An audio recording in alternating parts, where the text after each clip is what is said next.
ಸ್ನೇಹಿತರೆ, media masters ನ್ಯೂಸ್ಗೆ ಸ್ವಾಗತ. ಗೆಳೆಯರೆ, ಜಾರ್ಖಂಡ್ ಮುಖ್ಯಮಂತ್ರಿ ಹೇಮಂತ್ ಸೊರೇನ್ ಬಂಧನ ಆಗಿದೆ. ಇಡಿ ಅಧಿಕಾರಿಗಳು ಹೇಮಂತ್ರ ವಿಚಾರಣೆ ನಡೆಸಿ ಕಡೆಗೂ ಅವರನ್ನ ಬಂಧಿಸಿದ್ದಾರೆ. ಆ ಬಂಧನಕ್ಕೂ ಮುನ್ನ ಹೇಮಂತ್ ಸೊರೇನ್ ತಮ್ಮ ಸ್ಥಾನಕ್ಕೆ ರಾಜೀನಾಮೆಯನ್ನು ಸಲ್ಲಿಸಿದ್ರು. ಆ ಬಳಿಕ ಅಲ್ಲಿ ಚಂಪೈ ಸೊರೇನ್ ಅವರನ್ನ ಮುಖ್ಯಮಂತ್ರಿಯಾಗಿ ಆರಿಸಲಾಗಿದೆ. ಭೂ ವಿವಾದಕ್ಕೆ ಸಂಬಂಧಿಸಿದಾಗೆ ಬಂಧಿತರಾಗಿರುವ ಹೇಮಂತ್ ಸೊರೇನ್ ಇಡಿ ಅಧಿಕಾರಿಗಳ ವಿರುದ್ಧವೇ SC/ST ಕಾಯ್ದೆಯ ಅಡಿ ಪ್ರಕರಣವನ್ನ ಕೂಡ ದಾಖಲಿಸಿದ್ದಾರೆ. ಹಾಗಾದ್ರೆ ಏನಿದು ರಾಜಕೀಯ ಆಟ? ಅಲ್ಲಿ ಹಾಲಿ ಮುಖ್ಯಮಂತ್ರಿಯನ್ನೇ ಬಂಧಿಸುವಷ್ಟು ಇಡಿ ಬಲಿಷ್ಠ ಆಗಿದೆಯಾ? ಸೊರೇನ್ ಬಂಧನಕ್ಕೆ ಕಾರಣ ಆಗ್ತಾ ಇರೋ ಆ ಭೂ ವಿವಾದ ಆದ್ರೂ ಯಾವುದು ಅನ್ನೋದ್ರ ಬಗ್ಗೆ ಒಂದಷ್ಟು ಮಾಹಿತಿಯನ್ನ ನಾವಿಲ್ಲಿ ನೋಡೋಣ.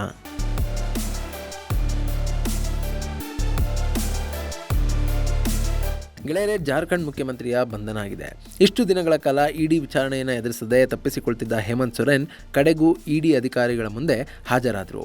ಜನವರಿ 31ನೇ ತಾರೀಕು ಹೇಮಂತ್ ಸೊರೇನ್ರ ವಿಚಾರಣೆ ನಡೆಸಿದ ಇಡಿ ಅಧಿಕಾರಿಗಳು ಹೇಮಂತ್ ಸೊರೇನ್ರನ್ನ ಬಂಧಿಸೋದಾಗಿ ಹೇಳಿದ್ರು. ಅಲ್ಲಿ ಹಾಲಿ ಮುಖ್ಯಮಂತ್ರಿಯನ್ನ ಬಂಧಿಸೋದಕ್ಕೆ ಸಾಕಷ್ಟು ಸಮಸ್ಯೆಗಳಿರುತ್ತವೆ. ಅಲ್ಲದೆ ಮುಖ್ಯಮಂತ್ರಿಗೂ ಕೂಡ ಅದು ಘನತೆಯ ವಿಷಯ. ಹೀಗಾಗಿ ಹೇಮಂತ್ ಸೊರೇನ್ ರಾಜ್ಯಪಾಲರಿಗೆ ಮೊದಲು ರಾಜೀನಾಮೆಯನ್ನ ಸಲ್ಲಿಸಿದ್ರು. ಆ ಬಳಿಕ ಇಡಿ ಅಧಿಕಾರಿಗಳು ಹೇಮಂತ್ ಸೊರೇನ್ರನ್ನ ಬಂಧಿಸಿದ್ರು. ಅಲ್ಲಿಗೆ 600 ಕೋಟಿ ರೂಪಾಯಿಗಳ ಅಕ್ರಮ ಭೂ ವ್ಯವಹಾರಕ್ಕೆ ಸಂಬಂಧಿಸಿದ ಹಾಗೆ ಜಾರ್ಖಂಡ್ ಮುಖ್ಯಮಂತ್ರಿಯ ತಲೆದಂಡ ಆಯಿತು. ಇಲ್ಲಿ ಹಿಂಗೆಲ್ಲ ಆಗಬಹುದು ಅನ್ನೋ ನಿರೀಕ್ಷೆ ಜಾರ್ಖಂಡ್ ಮುಕ್ತಿ ಮೋರ್ಚಾಗೆ ಮೊದಲೇ ಇತ್ತು.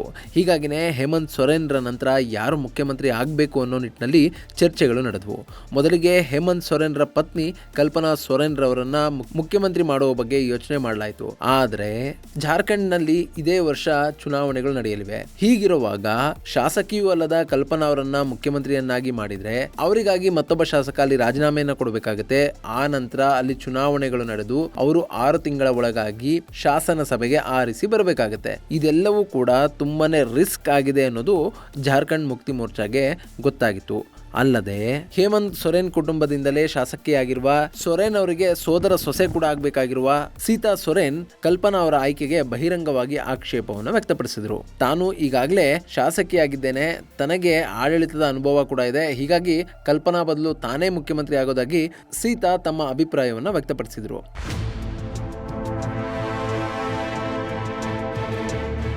ಹೀಗಾಗಿ ಮುಖ್ಯಮಂತ್ರಿಯ ಹುದ್ದೆ ಕುಟುಂಬದಲ್ಲಿ ಭಿನ್ನಮತಕ್ಕೆ ಕಾರಣ ಆಗಬಹುದು ಅನ್ನೋದನ್ನ ಅರಿತ ಹೇಮಂತ್ ಸೊರೇನ್ ಅಲ್ಲಿ ಚಂಪೈ ರೈ ಅವರ ಹೆಸರನ್ನ ಹೇಳ್ಬಿಟ್ರು.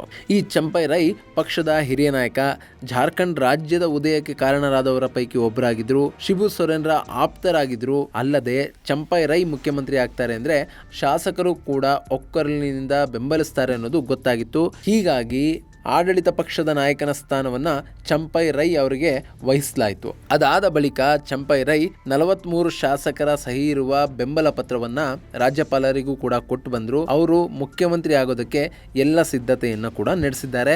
ನಾನು ಈ ವಿಡಿಯೋ ಮಾಡೋವರೆಗೂ ಕೂಡ ಜಾರ್ಖಂಡ್ ನಲ್ಲಿ ಹೊಸ ಸಿಎಂ ಪ್ರಮಾಣ ವಚನವನ್ನ ಸ್ವೀಕರಿಸಿರಲಿಲ್ಲ. ಇನ್ನು ಚಂಪೈ ಸೊರೇನ್ JMM ಪಕ್ಷದ ಹಿರಿಯ ನಾಯಕರು.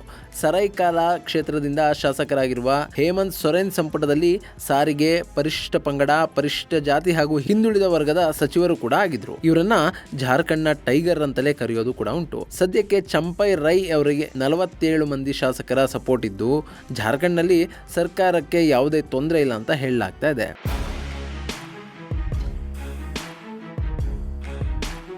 ಜಾರ್ಖಂಡ್ ವಿಧಾನಸಭೆಯಲ್ಲಿ ಒಟ್ಟು 81 ಸ್ಥಾನಗಳಿವೆ. ಅದರಲ್ಲಿ JMM 29, ಕಾಂಗ್ರೆಸ್ 17, RLD ಹಾಗೂ CPIL ನ ಒಬ್ಬೊಬ್ಬ ಶಾಸಕರಿದ್ದಾರೆ. ಇನ್ನು ಪ್ರತಿಪಕ್ಷದಲ್ಲಿರೋ ಬಿಜೆಪಿ 26 ಹಾಗೂ ಅದರ ಮಿತ್ರ ಪಕ್ಷಗಳು ಒಟ್ಟು 6 ಶಾಸಕರನ್ನ ಹೊಂದಿವೆ. ಇನ್ನೊಂದು ಕ್ಷೇತ್ರ ಖಾಲಿ ಇದ್ದು ಸದ್ಯಕ್ಕೆ ಚಂಪೈ ಸೊರೇನ್ ಅವರಿಗೆ 47 ಶಾಸಕರ ಬೆಂಬಲ ಇರೋದ್ರಿಂದ ಅವರು ಮುಖ್ಯಮಂತ್ರಿಯಾಗಿ ಪ್ರಮಾಣ ವಚನ ಸ್ವೀಕರಿಸೋದು ಬಹುತೇಕ ಖಚಿತ ಆಗ್ತಾ ಇದೆ. ಇನ್ನು ಮಾಜಿ ಮುಖ್ಯಮಂತ್ರಿ ಹೇಮಂತ್ ಸೊರೇನ್ ಬಂಧನಕ್ಕೂ ಮುನ್ನ ಒಂದಷ್ಟು ನಾಟಕೀಯ ಬೆಳವಣಿಗೆಗಳು ಕೂಡ ನಡೆದಿವೆ. ಅದರಲ್ಲಿ ಹೇಮಂತ್ ಸೊರೇನ್ ಇಡಿಯ ಅಧಿಕಾರಿಗಳಾದ ಕಪಿಲ್ ರಾಜ್, ದೇವರತ್ ಝಾ, ಅನುಪಮ್ ಕುಮಾರ್ ಹಾಗೂ ಅಮನ್ ಪಟೇಲ್ ವಿರುದ್ಧ ಪೊಲೀಸ್ ದೂರನ್ನ ದಾಖಲಿಸಿದ್ದಾರೆ. ಅಲ್ಲಿ ಇಡಿ ಅಧಿಕಾರಿಗಳ ವಿರುದ್ಧ SC/ST ಕಾಯ್ದೆಯ ಅಡಿಯಲ್ಲಿ FIR ಕೂಡ ದಾಖಲಾಗಿದೆ. ಈ ಪ್ರಕರಣವನ್ನ ದಾಖಲಿಸಿದ ನಂತರ ಈ ಬಗ್ಗೆ ಮಾಹಿತಿಯನ್ನು ಹಂಚಿಕೊಂಡಿದ್ದ ಹೇಮಂತ್ ಸೊರೇನ್ ತಾನು ಬುಡಕಟ್ಟು ಜನಾಂಗಕ್ಕೆ ಸೇರಿದವನು, ತನ್ನ ವಿರುದ್ಧ ದೆಹಲಿಯಲ್ಲಿ ತನ್ನ ಮನೆಯಲ್ಲಿ ಇಡಿ ಅಧಿಕಾರಿಗಳು ಶೋಧ ಕಾರ್ಯವನ್ನ ನಡೆಸಿದ್ದಾರೆ, ಅಲ್ಲದೆ ಒಂದು BMW ಕಾರನ್ನು ಕೂಡ ವಶಪಡಿಸಿಕೊಂಡಿರೋದಾಗಿ ಹೇಳಿದ್ದಾರೆ. ಆದ್ರೆ ತನ್ನ ಬಳಿ ಯಾವುದೇ BMW ಕಾರು ಇಲ್ಲ, ತಾನು ಯಾವ ಕಪ್ಪು ಹಣವನ್ನು ಕೂಡ ಇಟ್ಕೊಂಡಿಲ್ಲ. ಹೀಗಿದ್ರೂ ತನ್ನ ಮಾನಹಾನಿಗೆ ಕಾರಣವಾಗಿರುವ ಇಡಿ ಅಧಿಕಾರಿಗಳ ವಿರುದ್ಧ ತಾನು ಈ ಪ್ರಕರಣವನ್ನು ದಾಖಲಿಸಿರುವುದಾಗಿ ಹೇಮಂತ್ ಸೊರೇನ್ ಹೇಳಿದರು.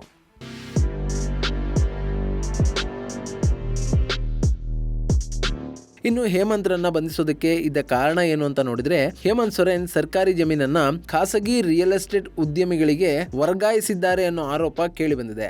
ಇಲ್ಲಿ ಒಟ್ಟು 600 ಕೋಟಿ ರೂಪಾಯಿಗಳಷ್ಟು ಭೂ ವ್ಯವಹಾರ ನಡೆದಿದ್ದು ಇದು ಪಾರದರ್ಶಕವಾಗಿಲ್ಲ.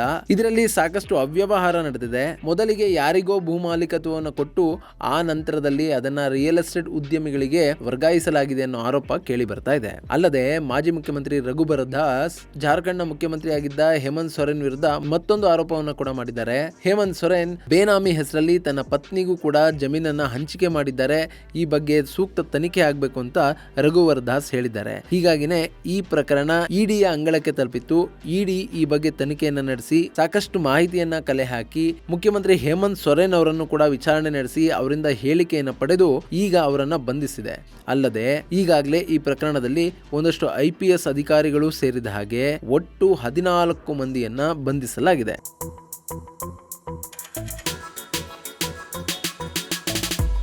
ಇನ್ನು ಹೇಮಂತ್ ಅವರನ್ನ ಇಲ್ಲಿ ಬಂಧಿಸುವ ಅಗತ್ಯ ಇತ್ತಾ?